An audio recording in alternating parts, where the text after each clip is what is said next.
Se alza un velo, una cortina tejida por siglos de dogma y tradiciones, para revelar una verdad susurrada en los confines de la historia. Nos han contado una historia, una versión pulida y santificada de la vida de Jesús. Pero, ¿qué hay más allá de los evangelios canónicos? ¿Qué conocimiento fue deliberadamente oscurecido, silenciado por aquellos que buscaban construir un imperio en lugar de preservar una revelación? Es en los polvorientos pergaminos de Nag Hammadi, en los fragmentos de papiros olvidados y en las tradiciones orales que sobreviven al margen de la ortodoxia, donde encontramos los ecos de una sabiduría radical, una enseñanza que desafía la imagen familiar del Hijo de Dios. Esta es la historia de las enseñanzas secretas de Jesús, la sabiduría perdida de Cristo, un camino hacia un conocimiento interior que nos han negado. La narrativa oficial presenta a un Jesús que predicaba en parábolas, un maestro de la moral y la salvación a través de la fe en su sacrificio. Pero los textos apócrifos y gnósticos, desenterrados del desierto egipcio, nos muestran a un Jesús completamente diferente. No solo un Salvador externo, sino un guía que instaba a sus discípulos a encontrar el reino de los cielos dentro de sí mismos. En el Evangelio de Tomás, Jesús no es un ser divino que pide adoración, sino un maestro de la iluminación, un buscador de la verdad que desafía a sus seguidores a buscar el reino de Dios no en un futuro lejano, sino en el presente, en cada instante de la existencia. Si aquellos que os guían os dicen, «Mirad, el reino está en el cielo», entonces las aves del cielo os precederán. Si os dicen, «Está en el mar», entonces los peces os precederán. Pero el reino está dentro de vosotros y fuera de vosotros.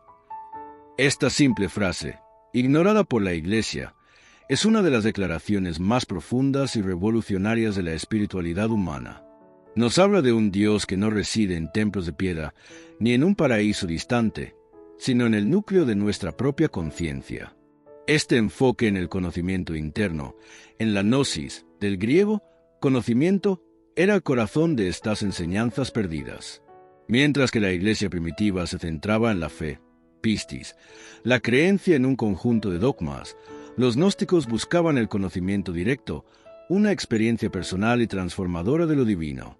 Para ellos, la salvación no se lograba a través de ritos o la obediencia ciega, sino a través del autoconocimiento.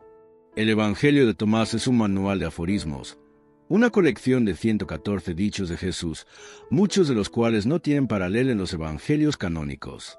Hablan de la dualidad, de la luz y la oscuridad, y de la necesidad de unificar los opuestos para alcanzar la plenitud.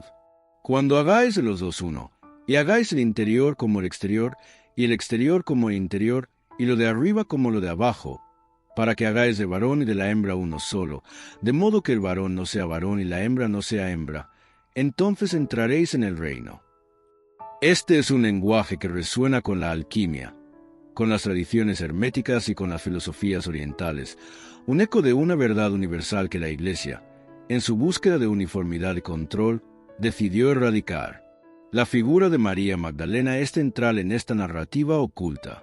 En los evangelios canónicos, se la presenta como una seguidora, una testigo, una penitente.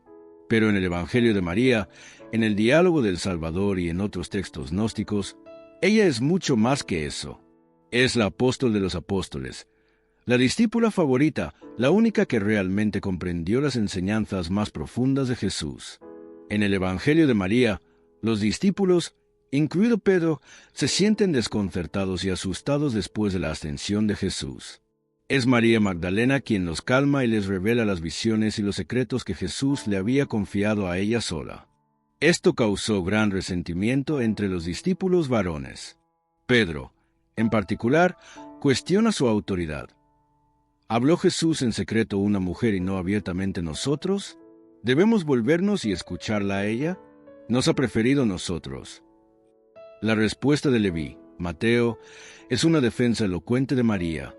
Pedro, siempre eres temperamental. Ciertamente el Salvador la conoce muy bien. Por eso la amó más que nosotros. Esta tensión no es solo una anécdota, es un reflejo de una lucha de poder fundamental en la Iglesia primitiva.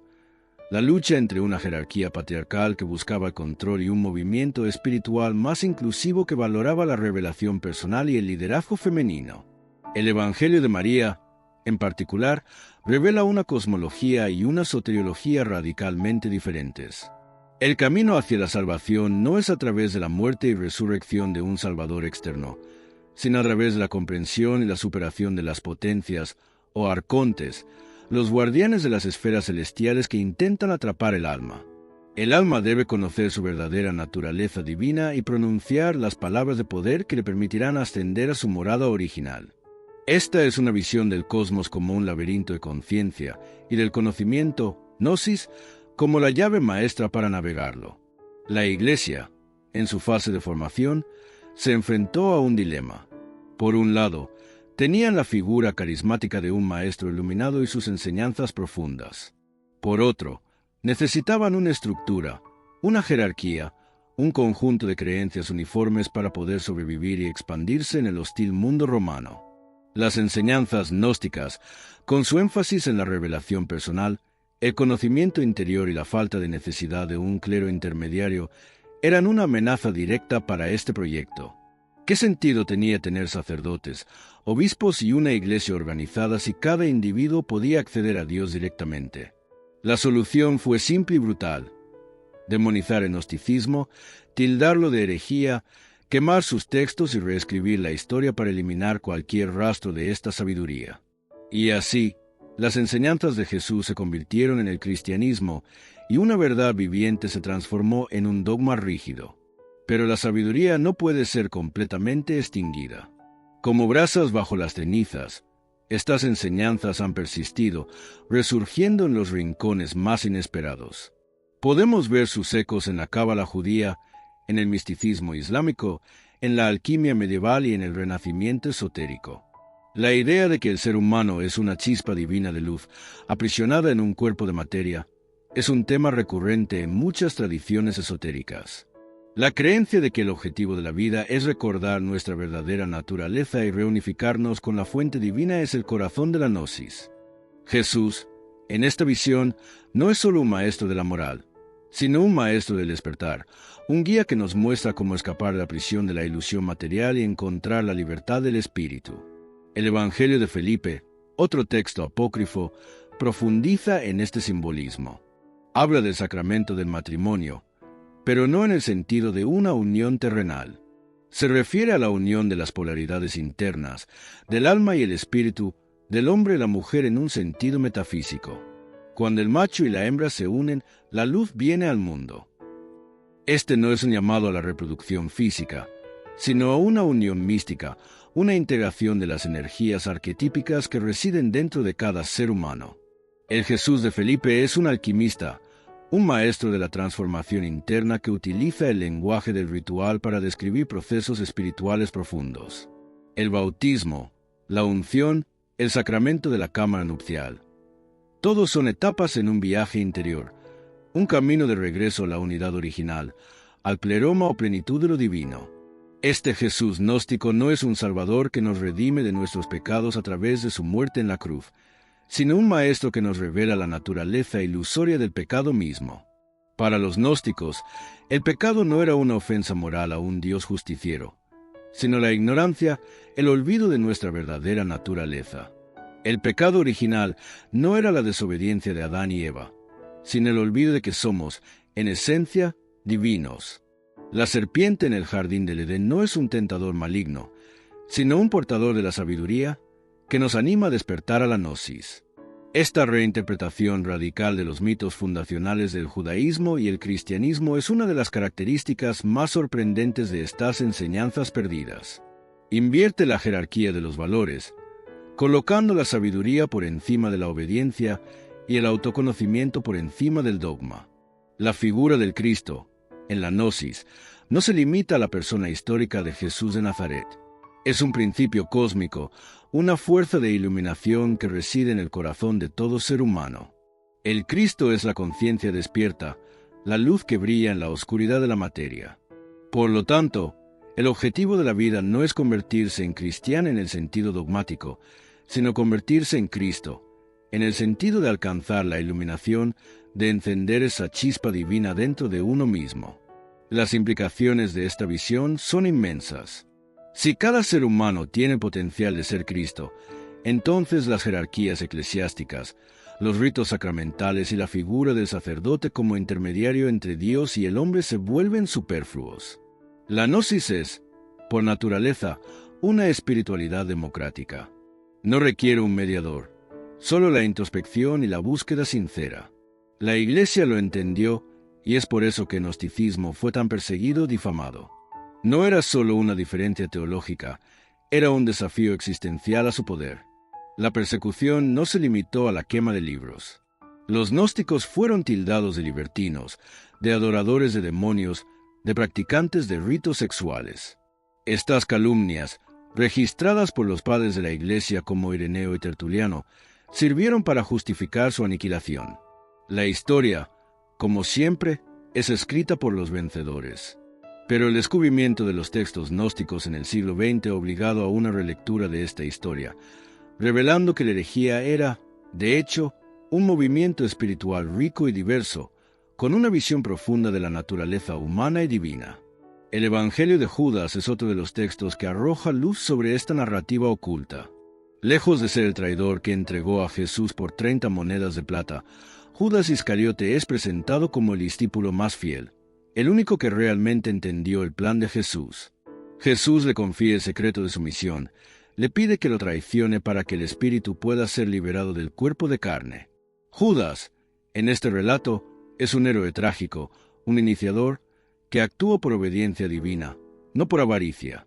Esta inversión total del mito de Judas es un ejemplo del lenguaje simbólico y la reinterpretación radical que caracteriza a estas enseñanzas. La traición se convierte en un acto de liberación. La cruz no es el fin del camino, sino un medio para trascender el mundo material. El legado de estas enseñanzas perdidas se extiende más allá de los textos mismos. Se puede ver en el simbolismo de la cruz celta, que combina la cruz cristiana con un círculo, la representación de la unidad y la totalidad. Se puede encontrar en la rosa cruz, en el misticismo sufí y en la cábala, en todas las tradiciones que hablan de un camino interior hacia la divinidad.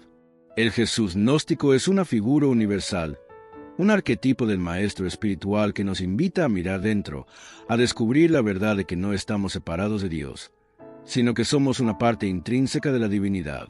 La historia nos ha contado que Jesús vino a morir por nuestros pecados. Las enseñanzas secretas nos revelan que vino a vivir por nuestra iluminación, que su mensaje no era sobre un sacrificio, sino sobre despertar. La cruz, en esta visión, no es un símbolo de sufrimiento y redención, sino un símbolo de la unión de los opuestos, de la verticalidad del espíritu y la horizontalidad de la materia. Es un diagrama de la encrucijada humana y de la posibilidad de trascenderla. El Evangelio de la Verdad, un texto gnóstico de exquisita belleza, nos habla de un olvido que nos ha separado de la fuente. No había nada que lo hiciera entrar en la existencia, excepto la ignorancia. Y la función de Cristo es traer el recuerdo, el conocimiento que nos devuelve a la totalidad. Él ha revelado el conocimiento del Padre y la verdad del corazón, para que el hombre pueda conocerse a sí mismo. Esta es una espiritualidad del autoconocimiento, una búsqueda del conocimiento de sí mismo que es, en última instancia, el conocimiento de Dios. La Iglesia oficial, por su parte, construyó una teología basada en la culpa, el miedo y la obediencia. El miedo al infierno, la culpa por el pecado y la obediencia a la autoridad eclesiástica se convirtieron en los pilares de su poder. Las enseñanzas gnósticas, en cambio, se basaban en la liberación, la alegría del conocimiento y la autonomía espiritual. El que tiene oídos para oír, que oiga. Es una frase que aparece en los evangelios canónicos, pero adquiere un significado completamente nuevo en el contexto gnóstico. No es una simple admonición, sino una clave. Es un llamado a aquellos que tienen la capacidad de escuchar más allá de las palabras, de entender el significado oculto. La búsqueda de las enseñanzas secretas de Jesús es, en esencia, una búsqueda de la verdad que fue robada. Es un viaje para recuperar el significado original de la fe, un viaje que nos lleva a las catacumbas, a los desiertos de Egipto y a las profundidades de nuestra propia alma. Es una invitación a cuestionar, a dudar, a buscar más allá de lo que nos han contado. Es la aventura de encontrar un camino directo hacia lo divino, un camino que no necesita intermediarios. Solo un corazón abierto y una mente dispuesta. La sabiduría perdida de Cristo es el camino hacia la sabiduría que reside en cada uno de nosotros. Y es esa sabiduría la que tiene el poder de transformar no solo a los individuos, sino al mundo entero. Si te ha conmovido esta revelación y quieres seguir explorando los misterios de la historia y el espíritu, suscríbete para no perderte nuestros próximos vídeos. Dale me gusta si estas verdades resonaron en ti y comparte tu opinión en los comentarios. ¿Crees que la Iglesia ocultó deliberadamente estas enseñanzas? Tu participación es fundamental para seguir revelando estos secretos.